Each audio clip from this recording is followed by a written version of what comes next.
Keep in mind, this video is sponsored by the amazing courses in the links down below. Check those out and use that new coupon code. Hey everyone, me Kevin here. In this video, I'm going to give you a complete breakdown of the Federal Reserve's last release of their September minutes from their meeting in September. And we're going to talk first about the bad, then we're going to talk about the good, and then we're going to talk about what I'm doing about it. So let's start with the bad. I'm going to keep this as simple as possible. So in order, the bad.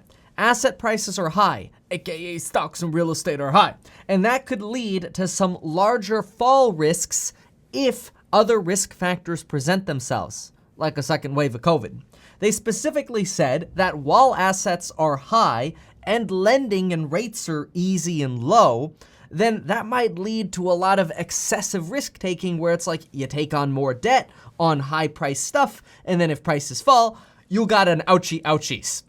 They're basically saying, just be a little careful right now, the market's going a little crazy. Okay.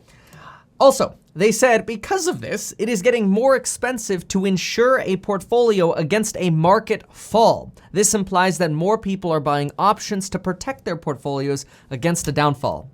In other words, other people are like, yeah, prices are crazy, but we'll just buy some options to protect ourselves. We're not gonna sell because stocks only go up. All right, the other thing they said was small business delinquency rates. And this it made me nervous when they kind of made this reference here. Small business delinquency rates fell a bit, but they're still at early 2008 levels. Look, I don't like anything being compared to early 2008 because I don't want to revisit the end of 2008 because I remember the end of 2008. And honestly, this is the part where I'm like, wow, when the Fed compares us to anything related to 08, it's something to pay attention to. But then again, we know a lot of small businesses are getting beat up because of COVID and the pandemic, so maybe do we give this a pass? Do we keep an eye on it? I don't know, we'll see. Keep this in mind though, this exactly is one of the reasons that I've been reducing my debt, and I've been saying this over and over again, that I'm putting away any of the SOMO, the sadness of missing out on more gains, for the sake of paying off more margin or other debts. See, I mentally, it's totally understandable to say, oh man, if I just had another 50 grand of money in margin, and man, if I just had that all on that one stock like Peloton, man, I would have made an extra 10 grand in just the last 2 weeks. But that's dangerous because that makes us take out more risks. So we got to just kind of bury that and be happy with what we've got, which is tough. Psychologically really tough. We want to be the people who are buying when it's bloody out in the streets, right? When the market's red. So better to be a little more risk averse right now. Though if you don't have a lot of margin debt or any margin debt outstanding, I'm still a proponent of buying on, even just those basic down days like we had yesterday or like we had last Friday. Now, the credit quality of city debt has deteriorated slightly, also not a surprise with COVID. Defaults on commercial real estate loans remained high, particularly in the hotel and retail sector. Also not a surprise, the Financial Times reported that commercial real estate prices basically got slashed 25% during this pandemic, whereas residential housing is just like straight up. Gains for manufacturing were up, but those gains had slowed a bit. Housing is still doing well, but really only for those with excellent credit.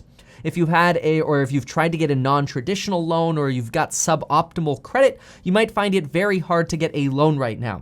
Which, if you want to increase your credit score, you can watch a totally free video that I have on exactly how to do it. And let me tell you, I have seen my credit score jump 80 points in a matter of 2 weeks by following some of these steps. Demand, the Fed says, is still weaker than usual, and uncertainty is still high, though as much as uncertainty is still high, people are still plowing into the markets. On the good side of things, because that was all the bad stuff, now we're going to talk about the good stuff. The Fed's basically telling us straight up that we should pay attention to the market to know when they're going to raise rates. I've made 3 Federal Reserve videos over the last 3 days now, and I encourage you to watch all of these, and then you'll know exactly what to look for in terms of when they're going to raise rates. And all of their forecasts included us getting more stimulus. And since now it looks like we're not getting more stimulus, you could pretty much take those forecasts and assume that it's going to be even longer before we see rates go up. So that's good for, obviously, real estate, housing, for stocks, and so on. The Federal Reserve does believe that a second wave downturn is actually now less likely than it has been in the past, which is good. And that might explain some of the October euphoria we've been seeing in the markets. Consumer prices were up, but we're still suffering from disinflation, prices generally trending down. Personal savings rates remained elevated. Overall corporate earnings are better than expected, and this was a good one. We have recovered 75% of the activity that we had before the pandemic.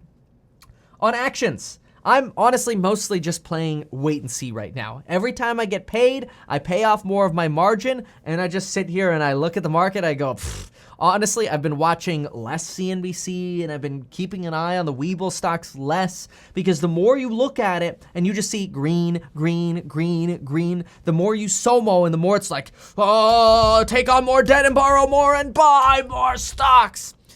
Dangerous, dangerous. Like, I love eating all this stuff up when it's a red day. Literally, I made videos on this. Last Friday, Trump gets COVID, buy. Right? Market was nicely red. Yesterday, Trump says no stimulus deal. That last hour of the day, I talked with my course members and sent out a few alerts and said, let's go. Let's load up on options. Every single option we bought right now is up. Even the one I picked up on Rocket Mortgage is up at the time of this recording. But we picked up options on Apple and Tesla and some other trades as well. But anyway, keep an eye on these things. In my opinion, if you can find a good deal in real estate, that's still your best and easiest way to build wealth. I'm going to put a video link up here for another video that you should watch if you have not yet seen it, and it's how to buy your first rental property starting with nothing. What's the easiest way to start? So check that video out. Hopefully you appreciated the summary, and folks, we'll see you next time.